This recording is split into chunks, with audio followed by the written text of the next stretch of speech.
Moving on, we're going to shift gears a bit and talk about facts and figures that might help students develop their skills more systematically.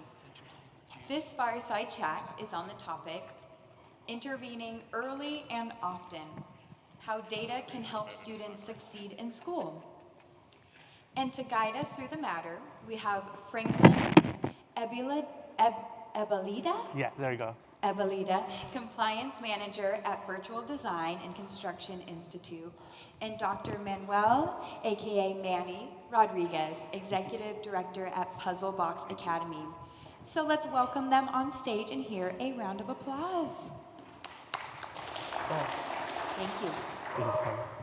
Hey, good morning, everyone. Good morning. Franklin, you doing all right this morning? Pretty tired. Yeah, pretty tired. Yeah. 2 days in Vegas and he's tired. Yeah. Who would have thought that? Franklin, did you gamble this week? I mean, yeah. Yeah? Yeah.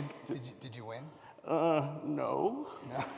But did you walk around Vegas? I did. How many, did you? Look at me. No. I'm just kidding. How many miles did you go? I've walked 7.2 miles in 2 days. That's a lot. Doesn't sound like a lot, but it felt like a lot. It felt like a lot. So you said you gambled. Do you know how much you gambled? How much you spent? Not as much as I thought I would. What about food? The food is great here. Oh, the food is amazing. Do you know how much you spent in food?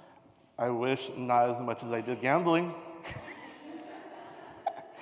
So how many people do you interact with this year, the conference? It's been an amazing couple of days because I have probably interacted with about, say about 100 or so people, just a couple of days. Yeah, pretty easy, right? 100 people, 100 interactions, but more so I think I've made some pretty excellent connections. So let's get back into the talk. So what kind of data was that? What data what was my responsive data? Sounded like a bit of qualitative data, right? Exactly. Didn't want to disclose how much money I made or lost. Or lost. Didn't know I told you how I felt about the food. Yeah. We also did some quantitative data. Exactly. From How many miles I walked, right? how many people Yeah. so let's get into it. Yeah, so we're here to talk about data, right? Talk about data. Let's do a little bit of introductions to ourselves so that you get a sense of like where data is and how it fits in our work life. So I'm the Executive Director of Strategic Growth for Puzzle Box Academy.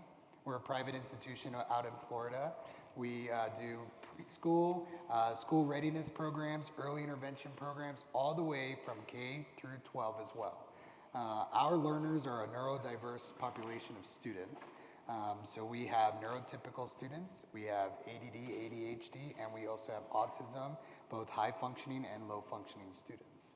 Our teachers are also coupled with some amazing talent in our sister company called Kaleidoscope Interventions, which is a group of applied behavior analytic scientists that are working with these kids every day to make a positive difference in their lives. And one of the fundamental things that we do both in the teacher academic side as well as the ABA intervention side is data. It's all about data. When I'm not doing that, I also do organizational behavior management. I train, do leadership development, leadership coaching, and performance management as well. And the underlying in there is also data. So that's just a little bit about me. So data rules your life sometimes, right? Oh, it's a lot. So as the compliance manager and academic coordinator at Virtual Design Construction Institute, our learners are adult learners, and we're in the vocational space of education. So we're focused on architectural engineering and construction industry, where we've supplied blueprints and understand what the value of construction documents are. So we're in a very different spectrum of learning, but the one constant focus is data, right? So I work in policy, and a lot of policy has a lot of data you want to comprehend, understand, and assess, right? So what challenges do you feel about data that you find in your workplace? Yeah, so there's quite a bit, right? And so if we think about we deal with teachers, we deal with practitioners, and one of the main challenges for us is time to collect data.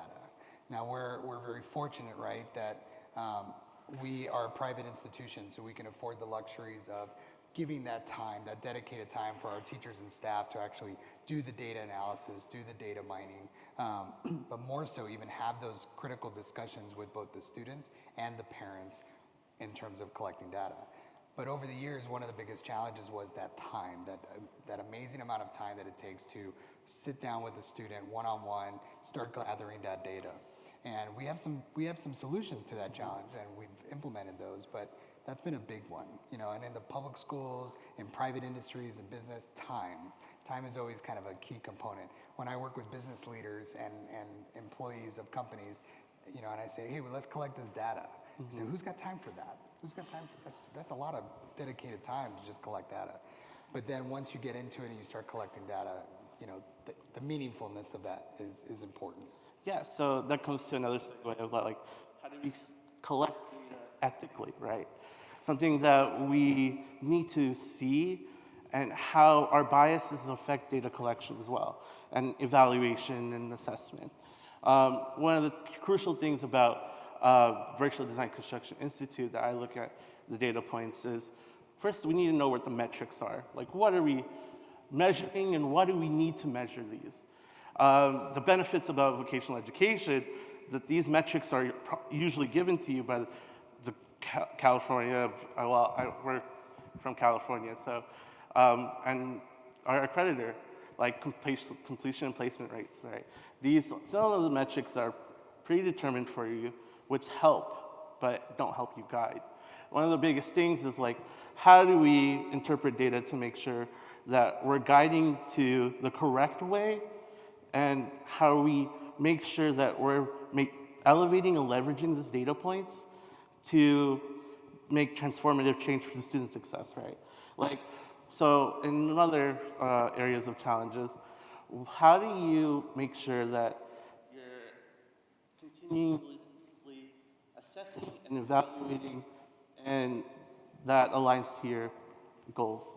Yeah, and that's, you know, the integrity of that, looking at data on an ongoing basis, and that ties to another conversation we had earlier, and so we posed it as a question. So this is kind of a critical question about data in general, whether it's young students or adult learners, is what's even the goal of using, what's your focus of using data?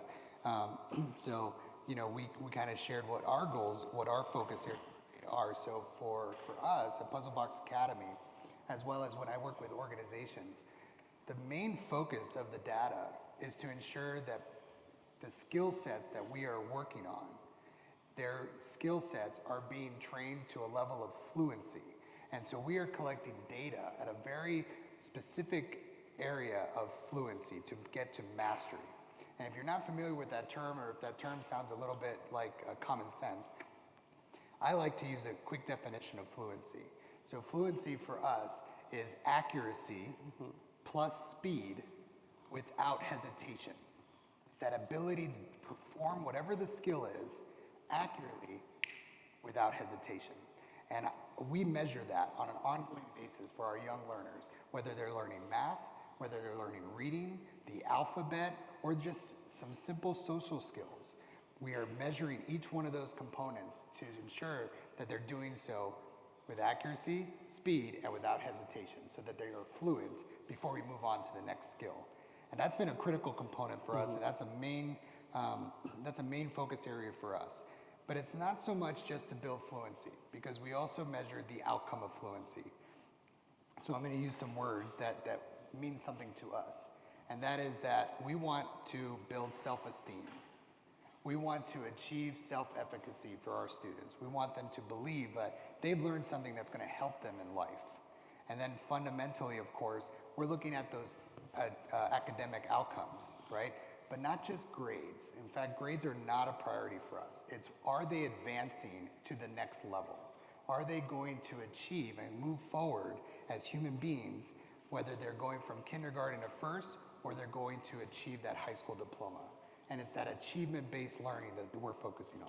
So I love when you touch about achievement-based learning, because virtual design construction is a project-based learning model, and it's synchronous. So it's a difficult aspect of the core curriculum, and understanding how do we measure these project-based competencies, right? Who make these competencies first of all?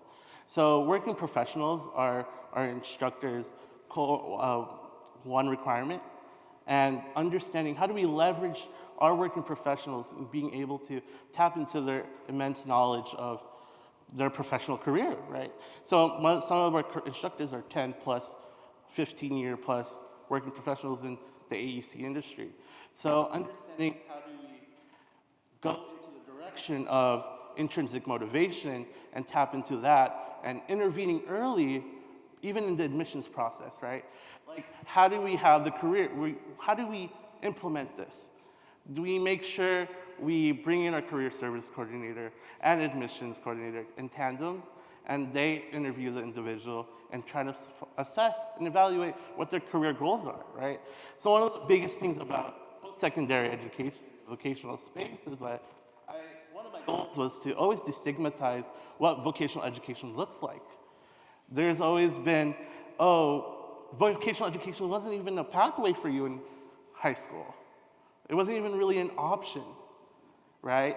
So, and I look to my EU counterparts, the Europeans, and think about how career education is one of their foundational aspects in higher education.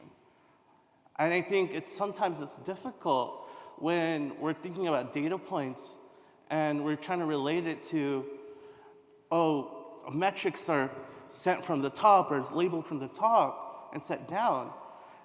We gotta make sure everyone's part of this data conversation. And that's what I want to ask you about is, how much does data get collected, evaluated by every single person in your institution? Yeah, so we are definitely very special in this case, because I've working in different companies and different organizations, globally. I would say what we're doing is pretty valuable when it comes to data collection, because we collect data every day. And when I say every day, I mean every day. So we have two arms, right? We have our academic components where our teachers work with our students, and they're collecting data on all of those nuances of learning. All of those nuances of learning, data is collected daily. Then we have our clinical component where we're teaching those valuable social skills, looking at their verbal skills, right? Our kiddos, they sometimes struggle and they need a little helpful hand holding in that area. But we collect data on those skills. And that data collection is our guide. It helps us make good decisions on whether they're improving or not improving. Are there any more deficits? And without that daily data, we would be guessing, right? We'd just be kind of observing and making subjective analysis of whether they're improving or not. And so we're trying to take the subjectivity out of the equation, right? We're trying to make it more objective, more pinpointed, to say, are we going down the path that we're supposed to be going? Are we going to achieve those goals that are going to help these students succeed in life? And so for us, it's daily. And it's so interesting, right? When we think about data points and how do we make success from these data points, we think about just numbers, but how do we look past those numbers, right? How do we transform those numbers to actually tangible success to our students? And that's a struggle for each and every educator and administrator out there. Figuring out the direction that we're using these data points and finding whether or not this is a holistic view, right? The one thing that data does, one of the challenges I will always go back to is that data can only solve a problem if you know the problem you're trying to solve, right? And something that I was really gravitated to is how your institution does fluency, because comprehension is something that was never taught, right? Like, how do you feel about even yourself and your emotional comprehending yourself? How does data touch that? Like, right? Like something that you touched upon in our previous conversations, like self-monitoring. That's something that I'm really interested in. And can you elaborate more about it? Yeah, so Franklin and I were kind of tossing back and forth questions that we were going to ask each other, right? And so this one, I think this is like one of our last questions, and then we wanted to make sure we open it up to some good conversations with you guys. This is called a fireside chat, so we're going to bring you into the fold of chatting with us. So this final question, right? So what should it look like? You know, based on our collective experiences, whether it be with businesses, whether it be with individuals, you know, adults looking to gain a vocation, or our young learners, right? So what should data collection look like that most would say arguably are struggling with, or maybe they're not doing yet? And I could go on and on, but there were two things that I feel are super important. We're doing this with our high schoolers, and that is self-monitoring and self-feedback. So it's putting data collection in their hands. It's they're able to monitor whether they are performing to the goals, whether they are advancing in their skill sets, whether they are actually getting to complete the objectives, complete the assignments the way that it's intended to, and if not, they self-correct. They get their feedback, right? They get their feedback, they can self-correct, and they can shape their own behavior so that they're not restricted to the confines of waiting for the teacher to give feedback. And this is pretty powerful. So we're doing this not just, we started at the high school, but we also do it at the kindergarten level, where our own kindergarteners are tracking their own data. And if you were at yesterday's keynote with my CEO, Pam, she talked about that, right? But that intricacy is super important, where they're collecting their own data to measure how successful are they being at kindergarten. My own kids, I have 5, and they've, 3 of them already passed the kindergarten stage.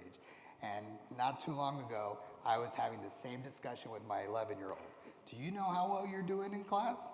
And she was like, what do you mean? I have grades. That's not enough, because that's way too, that's like 2 weeks from now. I want to know how you're doing in this assignment. And how are you comparing yourself to the benchmark of the assignment?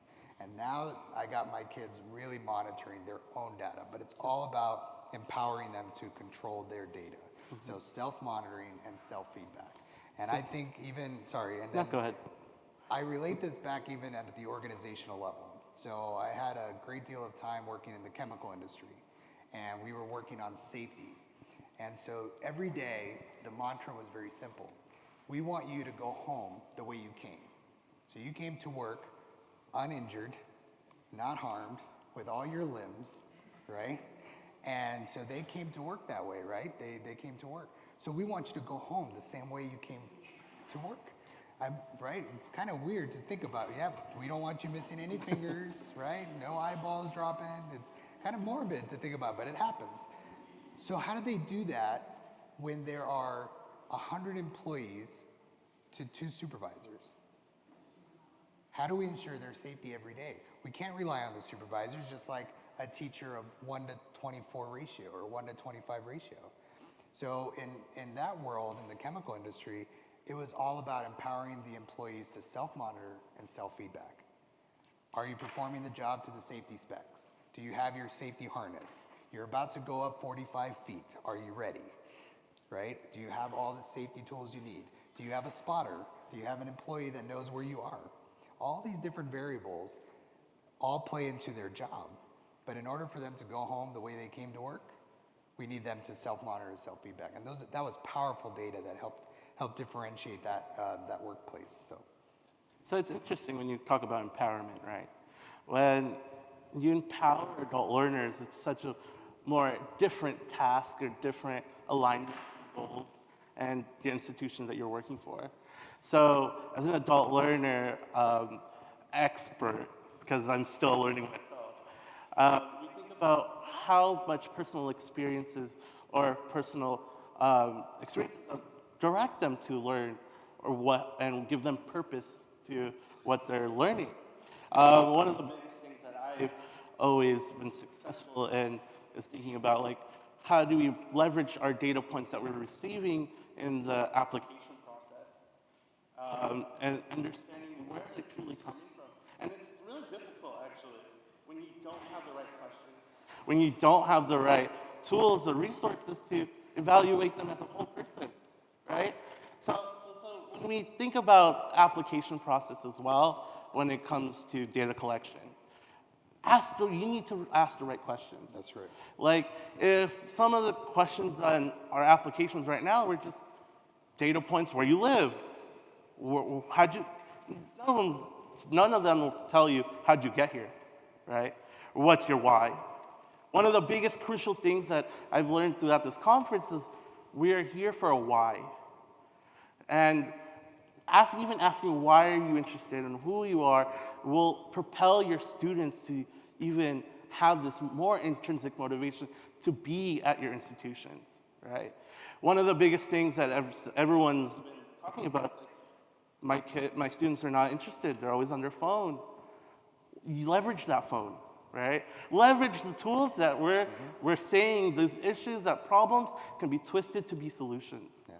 And I think we're always looking in a lens that it's like up from down below. We need to look at from below from the top, right? We need to look where our problems are stemming from and understanding that there are key data points that, going back to data, and these challenges of how we interpret it and communicate with it, right? So I do want to leave more questions because this is a fireside chat. And yeah, definitely come up and ask some questions. Because otherwise, we're going to sit here and we're going to analyze Franklin's gambling habits. Yeah.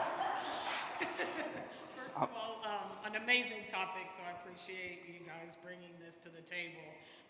As someone who was at 18, overheard my parents' conversation and finding out that I had failed kindergarten, I was like, no, I'm gonna know what he told me about that. And I considered that a data misread, right? So I'm really interested, often when we're collecting data, it's actually, we're trying to prove, we already have what we want the data to show us, right? Yeah. So I'm interested a little bit about from the data interpretation or how you protect the data from maybe ethnic or racial bias, right? Yeah. And then also how we prevent the data from telling us the story we want to hear versus the story the data is actually telling. I think, that's such a great conversation. Yeah. You want to take a... I'll take a stab at it for now, but man, what a great conversation. I'll relate it I'll come at it in two different angles. So let me start with probably the most common one or simplistic one, I think, because the other one's a little bit more challenging. But on the more common one, we always have, whether it's in business or in education, right? We have benchmarks, we have standards, right? We have targets. And so one way that I've seen anyway, that seems to be pretty effective to avoid bias is to ensure that whatever data we're collecting is held to whatever that standard is. So what is that standard? What is that goal? What is that benchmark? Take away all the race, color, creed, whatever. There's some rhyme or reason, there's some science behind that. And as long as there's good science behind that, then I think we can eliminate some of that bias. Now, the bias doesn't just come from whatever the benchmarks and standards are. We also got to look at the evaluator. So does the evaluator have some standard bias? And it's interesting because I think just from my own experience, there definitely is. You know, depending on the evaluator, they're looking, yeah, you have the standards, but you're also doing an observation. So you're kind of already set up for a situation of how do you filter your own bias as an evaluator versus the standards you're actually evaluating. And so I think that's really important I think there's some good science behind standards and that helps eliminate some of the bias. So as long as the evaluators just stick to the standards, you're in pretty good shape. The second area that I was thinking about when you asked that question was, is all the education I've learned from the world of working with children with autism. So when you work with a child with autism, there's an assessment period. And that assessment period is a super interesting one because we believe, and the science tells us, every child with autism learns differently, right? We have a saying, right, is they think differently. They learn differently. We have to learn how they learn. So what's interesting about that, as I've learned this world of autism, is, okay, so I have an individual I'm about to do an assessment on. I got to learn what they learn. However, part of the assessment protocol also says, here's the typical developing child standards. Here's what they should learn at age 6, 7, 8, 9, 10, etc. And now I'm evaluating this child, individually speaking, against that standard. Super interesting, because where did those standards come from? They came from the world of child development. They came from doctors, pediatricians that were studying hundreds and millions of children over the years, and that's where these standards come from. But how many of those same doctors, when they evaluated those standards, created those standards, studied children with autism? So you always got to look at, and so in a way, there's some subtle bias there. So what we've done over the years is we've taken those as guidelines and then attend to that child's history, their individual history, and then map out goals that fit that child's history, that child's environment, that child's social well-being. So whether they are from an Asian country or African American or Hispanic, we have to take on to those cultural norms, those cultural differences, to say, okay, so what's their goal? And then now we start with that data. So the bias is no longer there, because we're going to their individuality.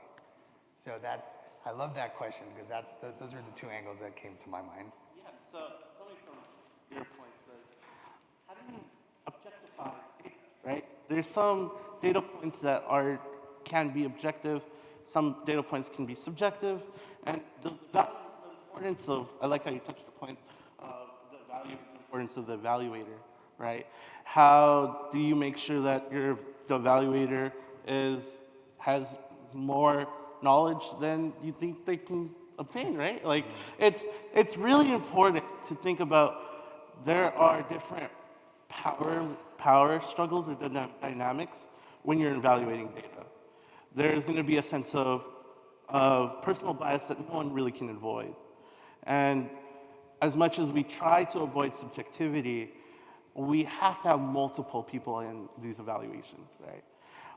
One of the beauty of VDCI is that the admissions, career services, student services manager has a touch on each application.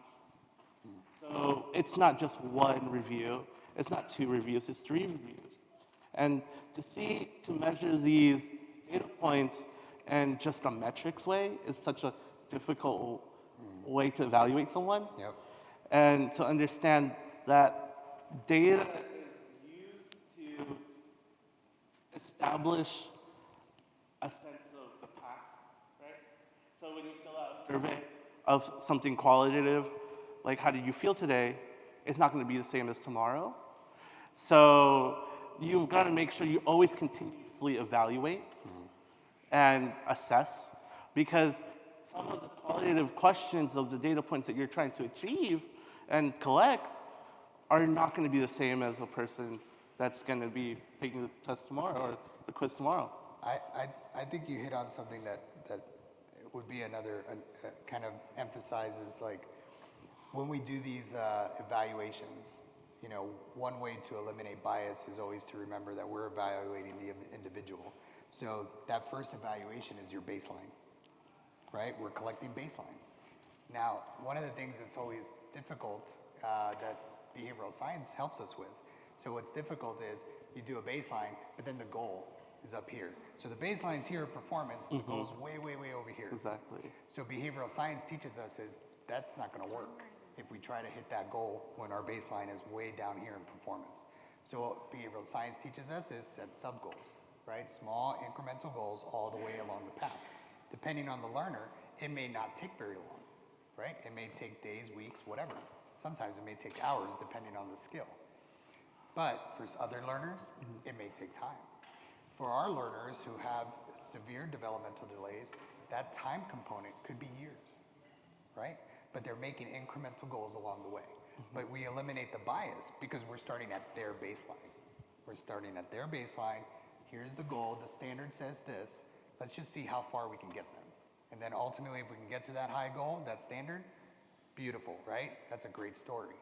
But that to me is kind of piggybacks on what Franklin was talking about, and setting that baseline and then kind of working our way up. Man, what a great question. Yeah, We can go on and on probably. But. very thought-provoking. Any other comments or questions? Oh, we can wrap it. We're a little, few minutes.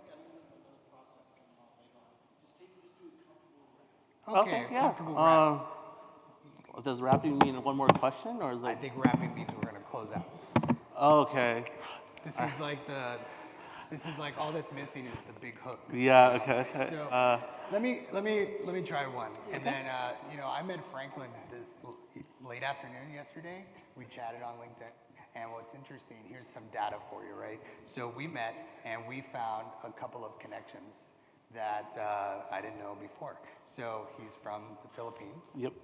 I almost went to the Philippines, but it was during the time when he left the Philippines, right? Yeah. Because it was the storm. Yes, storm. It was the big. So my flight to the Philippines was canceled because of the major storm that happened in 2013. Yeah. That was around the time that he left. Yeah. So it's interesting, right? Like, so some of the common data sets and data points is that. Another data point, right? So I studied organizational behavior and organizational leadership. He's about to go and get his master's in organizational leadership. So what's my point? My closure is that data is super powerful, but data is as powerful as the story it tells. And so every data point means something. So whether it's a academic learner, a student learner, learning a new skill, learning a new academic thing, right? It's to paint that story for the remainder of their lives. And I just made a beautiful life connection with Franklin today. And so hopefully, thank you very much for your time. Really appreciate it. Yep. And have a great rest of your conference. Yep. Thank you, everybody. Remember, use data to leverage student success. Woo!